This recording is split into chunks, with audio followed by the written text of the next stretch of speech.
کہ وہاں فرمایا گیا تھا کہ تین جو سب سے بڑے بڑے گناہ ہیں، والذین لا يدعون مع اللہ الہا آخر، وہ لوگ کہ جو اللہ کے ساتھ کسی اور الہ کو پکارتے نہیں ہیں، کسی اور سے دعا نہیں کرتے، ولا يقتلون النفس التي حرم اللہ الا بالحق، نہیں انسانی جان کو قتل کرتے ہیں جسے کہ اللہ نے محترم قرار دیا ہے مگر حق کے ساتھ، یعنی کوئی قانون کی دفعہ ان کے اوپر لاگو ہو جائے تو بات دوسری ہے۔ قتل عمد کے قصاص میں قتل ہوگا، یا یہ کہ زنا اگر شادی شدہ مرد یا عورت کرتے ہیں تو ان کی سزا جو ہے وہ رجم ہے، جو قتل کی ایک بہت ہی شدید شکل ہے، یا مرتد کی سزا قتل ہے، اور یا پھر یہ ہے کہ کافر کو قتل کیا جا سکتا ہے جو حربی ہو، جس کے ساتھ جو جنگ ہے وہ ڈکلیئرڈ ہو۔ ان چار صورتوں کے علاوہ کسی انسان کو کسی حالت میں کسی جذبے کے تحت قتل کرنا جائز نہیں ہے، حرام ہے، حرام مطلق ہے۔ یہ ہمارے ہاں جو وہ عزت کے نام پر آنر کلنگز جو ہو رہی ہوتی ہیں، یہ سب کے سب جو ہے جرم ہے اسلام کی نگاہ میں۔ کسی کو یہ حق حاصل نہیں ہے کہ اس طرح سے اپنے ہاتھ میں قانون کو لے لے۔ لیکن اس کے بعد فرمایا تھا کہ جو لوگ یہ کام کرتے ہیں تو پھر یہ ہے کہ یلقا اساما، وہ اس کی پاداش بھگت کر رہیں گے۔ یضاعف لہ العذاب یوم القیامہ، ان کے لیے قیامت کے دن عذاب دگنا کر دیا جائے گا، بڑھا دیا جائے گا۔ وَيَخْلُدْ فِيهِ مُهَانًا، اور وہ رہیں گے اس میں ہمیشہ ہمیش نہایت ذلت کے ساتھ، رسوا ہو کر۔ إِلَّا مَن تَابَ وَآمَنَ وَعَمِلَ عَمَلًا صَالِحًا، اس میں استثناء ہے کہ جو توبہ کرے اور تجدید ایمان کرے یا ایمان لائے۔ اگر پہلے کافر تھا تو ایمان لائے گا، اور اگر پہلے مسلمان تھا لیکن یہ کہ یہ گناہ سرزد اس سے ہوا تو گویا کہ ایک طرح کے کفر میں وہ داخل ہو گیا تھا، ایمان حقیقی سے محروم ہو گیا تھا، تو گویا کہ تجدید ایمان کرے۔ الا من تاب وآمن وعمل عملا صالحا، اور پھر اس کا عمل تبدیل ہو جائے، عمل درست ہو جائے، غلط کام کو فی الواقع چھوڑ دے۔ فاولئک یبدل اللہ سیئاتہم حسنات، تو یہ وہ لوگ ہیں کہ اللہ تعالیٰ ان کی برائیوں کو بھلائیوں سے بدل دے گا۔ یہ بات جو ہے بہت بلند ہے، اس میں اللہ تعالیٰ کی طرف سے وعدہ جو ہو رہا ہے کہ فاولئک یبدل اللہ سیئاتہم حسنات وکان اللہ غفورا رحیما ومن تاب وعمل صالحا، پھر دوبارہ تکرار کے ساتھ یہ بات آ چکی ہے، جو توبہ کرے اور پھر عمل اچھا کرے، فإنہ یتوب الی اللہ متابا، تو وہ ہے جو حقیقت میں توبہ کرتا ہے اللہ کی جناب میں جیسے کہ توبہ کرنی چاہیے، عمل میں کوئی تبدیلی نہ ہو، اور توبہ کی تسبیح ہوتی رہے، استغفر اللہ ربی من کل ذنب واتوب الیہ، آپ نے 10 تسبیحیں کر دی، 1000 مرتبہ کہہ لیا، یہ سب زیرو ہے اللہ کی نگاہ میں۔ ذکر کا ثواب مل جائے گا کہ اتنا وقت آپ نے اللہ کا نام لیا ہے، اللہ کا ذکر کیا ہے، اس کا ثواب تو ملے گا، لیکن یہ توبہ نہیں ہے، اس سے کسی گناہ کی معافی کا کوئی سوال نہیں ہوتا، اس سے برائیوں کے بھلائیوں میں بدلنے کا کوئی امکان نہیں ہے، اس سے اس کی سزا سے بچنے کی کوئی سبیل نہیں ہے۔ اب سورہ تحریم میں خاص طور پر ایک خاص جو پس منظر ہے اس کے اعتبار سے یہ آیت آ رہی ہے، یا ایھا الذین آمنوا توبوا الی اللہ توبۃ نصوحا، اے وہ لوگوں جو ایمان لائے ہو، اے ایمان کے مدعیوں، دعوے داروں، توبہ کرو اللہ کی جناب میں، لیکن وہ توبہ خالص ہونی چاہیے، توبۃ نصوحا۔ اس سورہ مبارکہ کے پس منظر کو نوٹ کیجئے تو اس میں ایک خطائے اجتہادی کہہ لیجئے حضور سے ہو گئی تھی صلی اللہ علیہ وسلم، اگرچہ وہ خطا جانب خیر میں تھی، اچھے کام کے لیے تھی، برے کام کے لیے نہیں تھی، کہ آپ نے اپنی ازواج مطہرات کی دل جوئی کے لیے ایک شے جو اللہ کی طرف سے آپ کے لیے حلال تھی اس کو استعمال نہ کرنے کی قسم کھا لی، تو اس پر حضور کو روکا گیا، یا ایھا النبی لم تحرم ما احل اللہ لک تبتغی مرضات ازواجک، اے نبی کیوں آپ اپنے اوپر حرام ٹھہراتے ہیں وہ شے جو اللہ نے آپ کے لیے حلال قرار دی ہے؟ کیا آپ اپنی بیویوں کی رضا جوئی کے لیے ایسا کر رہے ہیں؟ واللہ غفور الرحیم، اللہ غفور ہے، رحیم ہے، اللہ نے آپ کی اس خطا سے درگزر کیا ہے، لیکن قد فرض اللہ لکم تحلۃ ایمانکم، اللہ تعالیٰ نے راستہ تمہارے لیے کھول دیا ہوا ہے کہ ایسی قسموں کو کھولا جا سکتا ہے، جس کے لیے کہ سورہ مائدہ کے اندر کفارہ دے دیا گیا۔ تو گویا کہ حضور کو یہاں حکم دیا جا رہا ہے کہ آپ اپنی اس قسم کا کفارہ دیجئے، قسم کا، اور یہ جو قسم ہے اس کو کھول دیجئے۔ نمبر 2 پہ پھر 2 ازواج مطہرات کا معاملہ آیا کہ حضور نے ایک راز کی بات کہی ایک زوجہ محترمہ سے، لیکن انہوں نے وہ راز جو ہے وہ دوسری زوجہ محترمہ کو پہنچا دیا جن میں زیادہ آپس میں قریبی تعلق تھا. تو گویا کہ یہ بھی ایک طرح سے خیانت ہو گئی، اس لیے کہ راز جو ہے وہ تو ایک امانت ہوتا ہے، اور خاص طور پر عائلی زندگی میں میاں بیوی کے درمیان کے جو معاملات ہوتے ہیں وہ تو بہت ہی رازداری پر مبنی ہوتے ہیں. اس لیے ان میں سے کوئی چیز جو ہے جس کو خاص طور پر کہا گیا ہو کہ یہ ایک راز کی بات ہے، یہ تم سے کہہ رہا ہوں، کسی اور سے کہنا نہیں ہے، تو اس میں جو غلطی ہوئی ہے وہ بھی ایک بڑی غلطی تھی حضرت عائشہ صدیقہ رضی اللہ تعالی عنہا ان کی. تو ان دونوں کے پس منظر میں پھر تیسری بات آئی کہ اہل ایمان اگر تم غافل ہو اپنے اہل و عیال کی طرف سے اس اعتبار سے کہ ان کا کردار کیسا بن رہا ہے، وہ اللہ کے بندے ہیں یا کوئی غلطیاں کر رہے ہیں، خطا کر رہے ہیں، تو دیکھو یہ تم ان کے ساتھ جو ہے وہ محبت نہیں کر رہے، عداوت کر رہے ہو. اس لیے کہ تمہاری اس نرمی، تمہاری اس شفقت اور ان محبت کے اندر اس درجے بڑھ جانا کہ اس میں اللہ تعالیٰ کے جو حرام کردہ امور ہیں ان میں بھی تم ملوث ہو جاؤ، تو یہ گویا کہ در حقیقت تم اپنے آپ سے بھی دشمنی کر رہے ہو اور ان سے بھی دشمنی کر رہے ہو. اپنے آپ سے دشمنی کر رہے ہو کہ تمہاری عاقبت خراب ہوگی، ان سے دشمنی کر رہے ہو کہ ان کی اگر تربیت غلط ہو جائے گی تو گویا کہ وہ جہنم کا نوالا بنیں گے. اب اس تین چیزوں کے پس منظر میں فرمایا جا رہا ہے یا ایھا الذین آمنوا توبوا الی اللہ توبۃ نصوحا، اے ایمان والو، اے ایمان کے دعوے دارو، اللہ کے جناب میں توبہ کرو، لیکن توبہ خالص نصوحا. پہلی بات تو یہ جانیے، میں نے بھی یقیناً پہلے بھی عرض کیا ہوگا لیکن دہرانے میں کوئی حرج نہیں ہے، عربی زبان میں یہ دو الفاظ بہت قریب ہیں، آبا یعوب اوبن اور تابا یتوب توبن یا توبتن. آبا یعوب اوبن بھی ہوتا ہے واپس لوٹنا، لیکن یہ ہے کسی یعنی مادی چیز کی طرف سے واپس لوٹنا. ایک ہے تابا یتوب توبن یا توبتن، وہ کسی فعل سے، معنوی چیز سے پلٹ آنا، لوٹ آنا. چنانچہ ایک بڑی پیاری جو دعا حضور صلی اللہ علیہ وسلم مانگا کرتے تھے، آپ کی مصنون دعاؤں میں سے ہے، جب آپ سفر پر گئے واپس گھر آئے تو گھر میں داخل ہوتے ہوئے آئبونا تائبونا لربنا حامدون، ہم پلٹ کر آ گئے ہیں سفر سے، وطن سے میں پہنچ گئے ہیں، گھر میں داخل ہو رہے ہیں، اور ہم اس حال میں بھی اپنے رب کی جناب میں توبہ بھی کر رہے ہیں، رجوع کر رہے ہیں اللہ کی جناب میں، اور اپنے رب کی حمد کرتے ہوئے داخل ہو رہے ہیں. آئبونا تائبونا لربنا حامدون. اسی طرح آپ بازار جائیں، اس کے بعد اپنے گھر میں داخل ہو تو یہ دعا پڑھیں، تو یہ گویا یہ بہت ہی ایک یوں سمجھیے مبارک، بہت سی اس کے اندر برکات ہوں گی. تو اس میں بھی لفظ آبا یعوب اوبن، تابا یتوب توبن، یہ دونوں کے بہت قریب آ گئے، آئبونا تائبونا لربنا حامدون. توبو الی اللہ، اب الہ کو نوٹ کیجئے، یہ توبہ کا لفظ بھی بہت سے ایسے الفاظ میں سے عربی زبان کے، جیسا کہ اس سے پہلے ہم دیکھ چکے ہیں کہ ایک لفظ ہے رغبہ، رغبہ رغبت جسے اردو میں ہم بولتے ہیں. رغبہ الہ ہوگا تو کسی شے کی طرف رجحان ہونا، اس کی طلب پیدا ہو جانا، اس کی خواہش پیدا ہو جانا. اور رغبہ عن ہوگا تو کسی چیز سے متنفر ہو جانا، دور ہٹ جانا، دور چلے جانا. ورب ایک ہی ہے، پریپوزیشن کی چینج سے بالکل برعکس نتیجہ نکل آیا. ومن رغب عن سنتی فلیس منی، جسے میری سنت پسند نہیں ہے، جو اس سے ہٹتا ہے، پیچھے ہٹتا ہے، اس کو ترک کرتا ہے، اس کا مجھ سے کوئی تعلق نہیں. اسی طرح مالا یمیل و میلن، مالا الہ کسی شے کی طرف مائل ہونا، مالا عن اس شے سے ہٹ جانا، پیچھے ہٹ جانا، نفرت ہو جانا. اسی میں وہ لفظ تھا سا، فقط سقط قلوبکما، تمہارے دل جو ہے وہ تو مائل ہو ہی گئے ہیں. سغا بھی الہ ہوگا تو اس کے معنی کسی شے کی طرف مائل ہو جانا، عن ہوگا تو کسی شے سے متنفر ہو جانا. تو وہاں میں عرض کر چکا تھا لقد سقط قلوبکما، تو اے نبی کی دونوں بیویوں، تمہارے دل تو یقیناً اللہ کی طرف مائل ہو چکے ہیں، توبہ کی طرف مائل ہو چکے ہیں، لیکن زبان سے یہ کہتے ہوئے کہ حضور معاف کر دیجئے غلطی ہو گئی، یہ اس میں ذرا حجاب آ رہا ہے.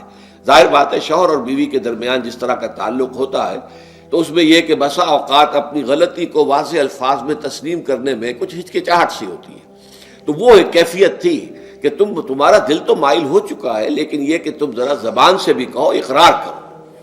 اسی طریقے سے یہ لفظ توبہ ہے، توبہ الہ ہے، کسی کی جناب میں توبہ کرنا. جب اللہ تعالیٰ کی طرف توبہ کا لفظ آئے گا تو توبو الی اللہ توبۃ نصوحا، اللہ کی جناب میں توبہ کرو.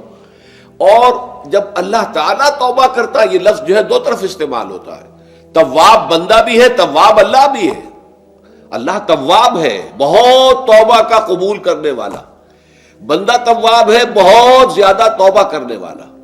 وہ حدیث میں آپ کو سنا چکا ہوں، کل بنی آدم خطاؤون وخیر الخطائین التوابون، تمام بنی آدم نہایت خطا کار ہیں، گناہ گار ہیں، غلطیاں ہوتی ہیں، خطائیں ہوتی ہیں، لیکن ان خطا کاروں میں بہتر لوگ وہ ہیں جو بہت توبہ کرنے والے، رجوع کرتے، پلٹتے ہیں، ان میں پشیمانی پیدا ہو جاتی ہے اور وہ اللہ تعالیٰ کی جناب میں رجوع کرتے ہیں، تو وہ تواب ہیں، بہت زیادہ توبہ کرنے والے۔ لیکن اللہ کی جناب میں توبہ جب بندہ کرتا ہے تو وہ الہ آئے گا، تابہ الہ، اس نے توبہ کی اللہ کی جناب میں۔ اللہ توبہ کرتا ہے یعنی اللہ تعالیٰ جو ہے اپنی نظر شفقت اور نظر رحمت جو پھیر دی تھی اس نے کہ ایک بندے نے گناہ کیا ہے، میرے حکم کی جو ہے خلاف ورزی کی ہے، معصیت کا ارتکاب کیا ہے، تو اللہ تعالیٰ اپنی رحمت اور شفقت کی نگاہ اس سے ہٹا لیتا ہے۔ لیکن جب بندہ توبہ کرتا ہے تو پھر اللہ تعالیٰ بھی رجوع فرماتا ہے اور اپنی شفقت اور رحمت اور مغفرت کے ساتھ بندے کی جانب متوجہ ہو جاتا ہے۔ لیکن وہاں تابہ اعلیٰ آئے گا، تم علینا، اے پروردگار ہماری توبہ کو قبول فرما، وہ الہ کے ساتھ آئے گا۔ ہم جب توبہ کریں گے تو وہ الہ کے ساتھ آئے گا۔ تو یہاں فرمایا توبو الی اللہ، اللہ کی جناب میں توبہ کرو، پلٹو، رجوع کرو، اور توبۃ نصوحا، خالص توبہ۔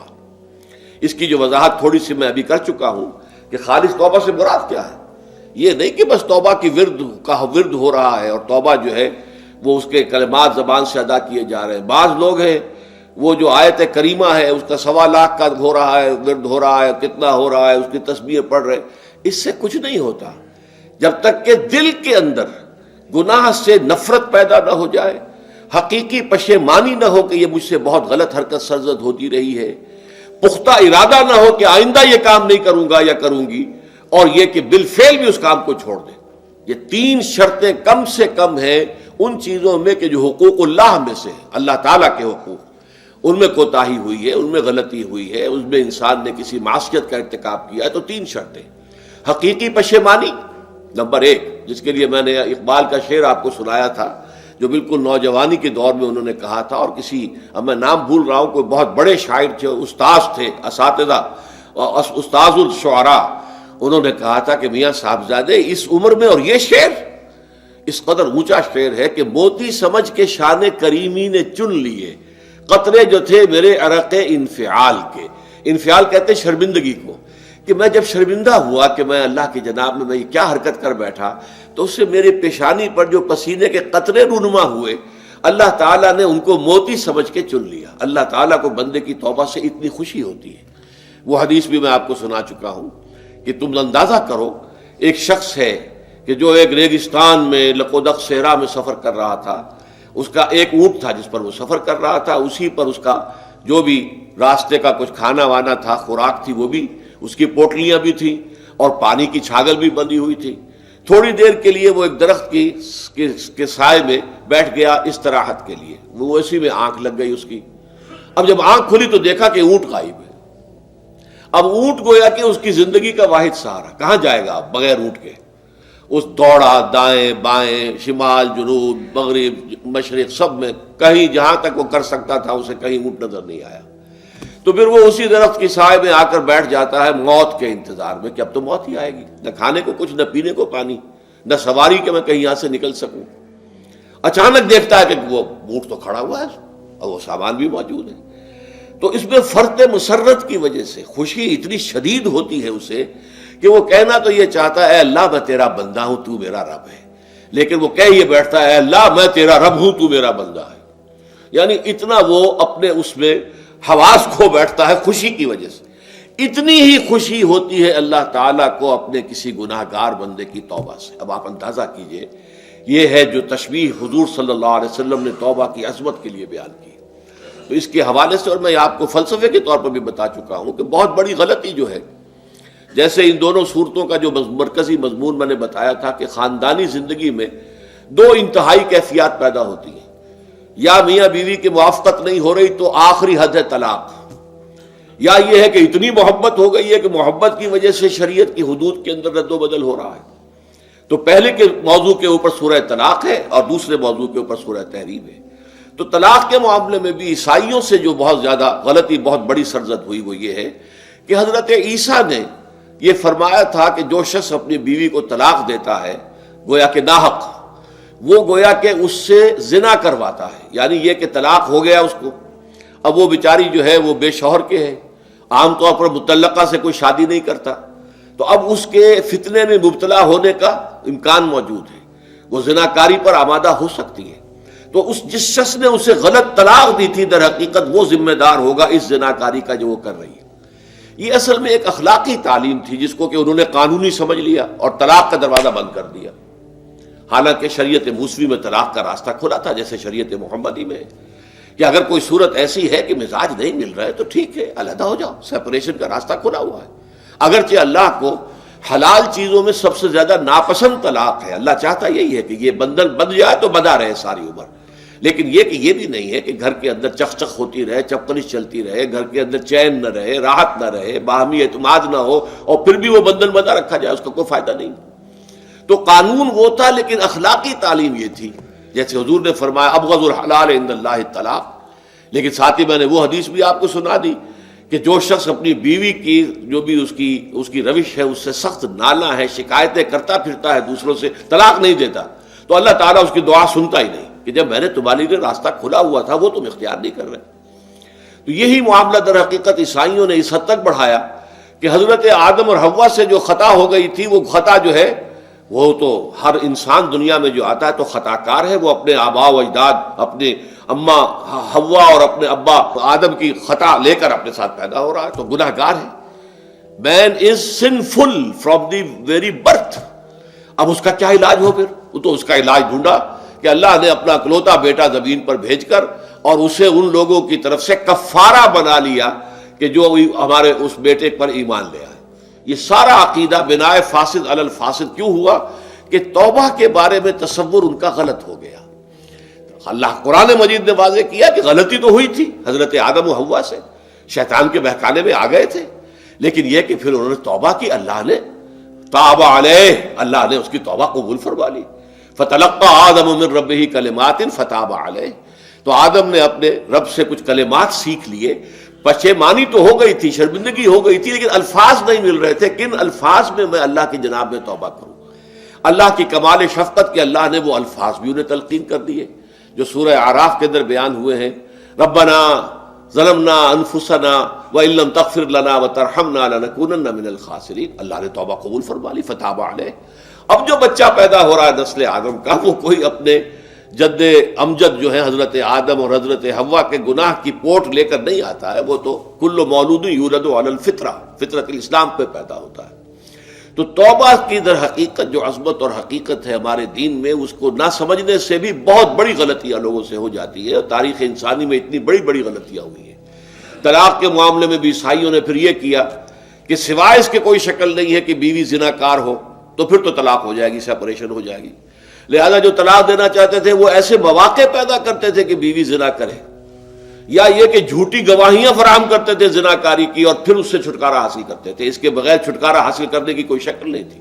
اس پر بڑے بڑے افسانے جو ہیں وہ مغربی لٹریچر کے اندر آپ کو ملیں گے کہ عورت سے نجات پانے کے لیے انہیں پھر یہ کرنا پڑتا تھا کہ جھوٹے طور پر جھوٹا الزام تہمت لگا کر اس کے اوپر زنا کا الزام ثابت کرے، یا یہ ہے کہ اسے واقعتاً خود ایسے حالات میں ڈال دے کہ وہ زانیہ بن جائے اور پھر اس سے نجات حاصل۔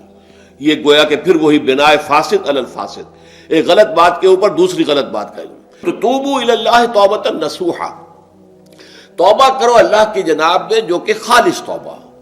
خالص توبہ میں 3 شرائط میں نے بیان کر دی کہ اگر اللہ کے حقوق میں معاملے میں کبھی بیشی ہوئی ہے تو پھر یہ ہے کہ پشیمانی حقیقی، عزم مصمم دوبارہ نہیں کروں گا نہ کروں گی، اور نمبر 3 یہ کہ ایک مرتبہ اس گناہ کو لازماً چھوڑ دینا۔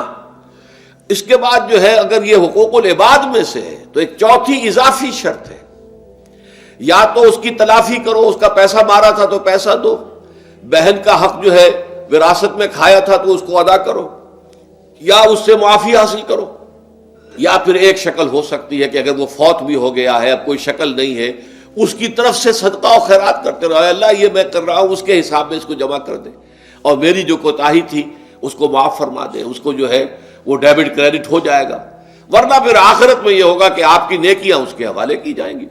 یا آپ کے پاس نیکیوں کا ذخیرہ بھی کافی نہ ہوا تو اس کے گناہ آپ کے پلڑے میں ڈال دیے جائیں گے.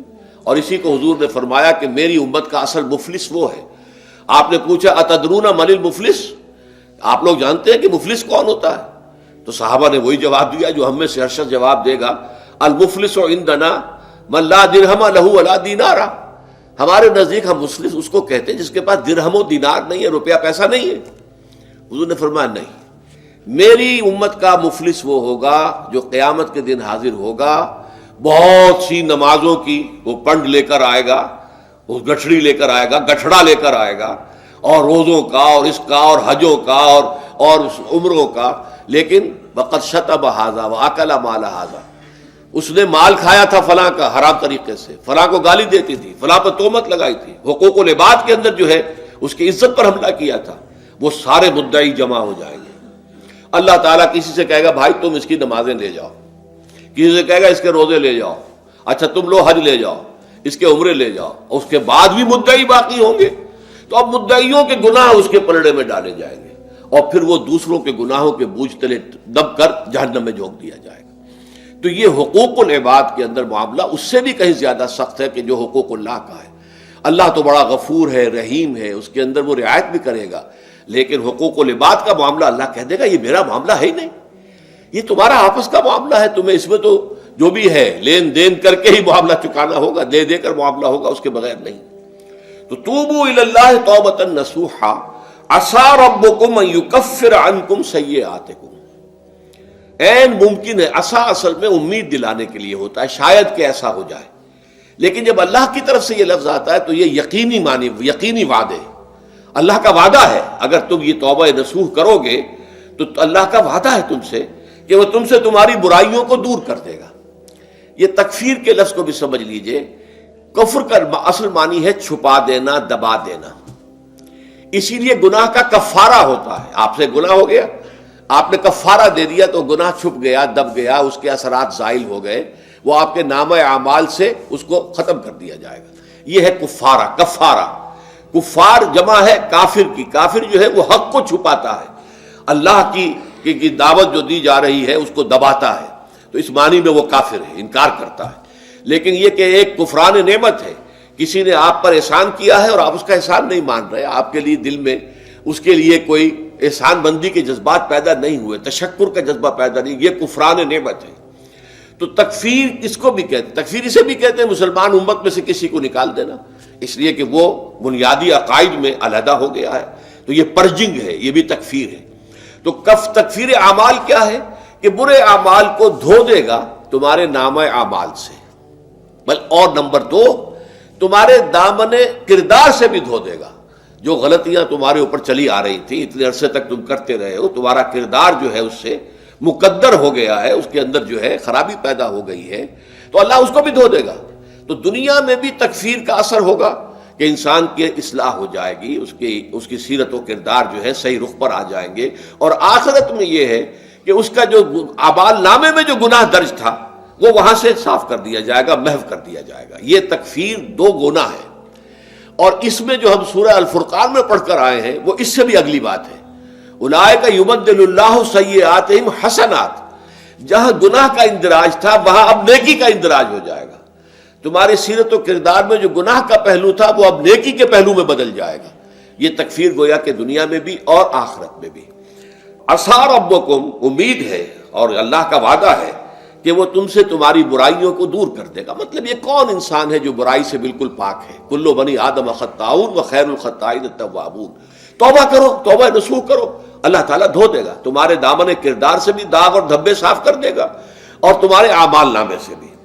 وَيُدْخِلَكُمْ جَنَّاتٍ تَجْرِي مِن تَحْتِهَا الْأَنْهَارُ، اور تمہیں داخل کرے گا ان باغات میں جن کے نیچے یا جن کے دامن میں ندیاں بہتی ہوں گی. یوم لا یخزی اللہ النبی والذین آمنوا معہ، وہ دن کہ جس دن اللہ رسوا نہیں کرے گا نہ نبی کو اور نہ ان کو جو ان کے ساتھ ایمان لائے. ان کے ساتھ ایمان لانے، ظاہر بات ہے انبیاء کے رسوا ہونے کا تو کوئی سوال ہی نہیں. یہاں اس کا ذکر جو ہے وہ تو صرف بطور تذکرہ کر دیا گیا، ورنہ اصل کیا ہے جو نبی کے ساتھ ایمان لائے. اور نبی کے ساتھ ایمان لانے والوں میں درجہ اول کے لوگ وہ ہیں جو صحابہ کرام ہیں، جو حضور کے زمانے میں تھے، حضور کے ساتھ دیا انہوں نے اپنے جان و مال سے حضور کے مشن کو تقویت پہنچائی. جہاں حضور کا پسینہ گرا وہاں اپنی خون کی ندیاں بہا دی، اپنی جانیں دے دی. تو وہ ہے اولین. لیکن اللہ تعالی ہمیں بھی ان میں شامل کرے، اس لیے کہ جیسے کہ سورہ بقرہ کی جو آخری سے پہلی آیت ہے اس کے اندر بیان فرمایا گیا کہ آمن الرسول بما انزل الیہ من ربہ والمؤمنون، ایمان لائے رسول محمد صلی اللہ علیہ وسلم اس چیز پر کہ جو ان کے اوپر ان کے رب کی طرف سے نازل کی گئی، اور ایمان لائے صاحب ایمان. وہ صاحب ایمان سب کے سب شامل ہو جائیں گے. تو قیامت کے دن اللہ تعالیٰ رسوا نہیں کرے گا. یوم لا یخزی اللہ النبی والذین آمنوا معہ، جس دن کہ اللہ تعالیٰ رسوا نہیں کرے گا نہ اپنے نبی کو صلی اللہ علیہ وسلم اور نہ ہی ان کو کہ جو ان کے ساتھ ایمان لائے. اور یہ آخرت کی رسوائی جو ہے بہت بڑی رسوائی ہے. دنیا کی رسوائی انسان جو ہے اس کو بہت ہلکا سمجھے، آخرت کی رسوائی بہت بڑی ہے. پوری خلق خدا جہاں جمع ہوگی، پوری انسانیت جمع ہوگی، تمام آدم سے لے کر آخری انسان تک جمع ہوں گے، اور وہاں اگر رؤوس الاشہاد ہمارا پردہ چاک کیا جائے، ہمارے گناہوں کو جو ہے اعلان کیا جائے، تو وہ کتنی بڑی رسوائی ہوگی. اسی لیے یہ دعا مانگتے رہنا چاہیے، اللہم ربنا اجرنا من خزی الدنیا والآخرہ، اے اللہ ہمیں بچا لے، دنیا اور آخرت دونوں کی رسوائی سے بچا لے. دنیا کی رسوائی یہ ہے کہ آپ کی کسی غلط کام کا چرچا ہو جائے، دنیا کے اندر پھیل جائے، آپ کی جو ہے عزت جو ہے وہ داغدار ہو جائے، اس سے بھی اے اللہ بچا لے، پردہ ڈال دے. جیسے کہ حضور نے لفظ استعمال کیا الا یتغمدنی ربی برحمتہ، اللہ یہ کہ میرا پروردگار مجھے اپنی رحمت کی چادر تلے ڈھانپ لے. اللہ تعالیٰ دنیا میں بھی ہمیں ڈھانپے رکھے اور آخرت میں بھی ڈھانپ لے. تو یہ خزی دنیا والآخرہ، اے اللہ ہمیں دنیا کی بھی رسوائی سے بچائے رکھ اور آخرت کی رسوائی سے بھی بچا لیجو. بارک اللہ لی ولکم فی القرآن العظیم ونفعنی وإیاکم بالآیات والذکر الحکیم.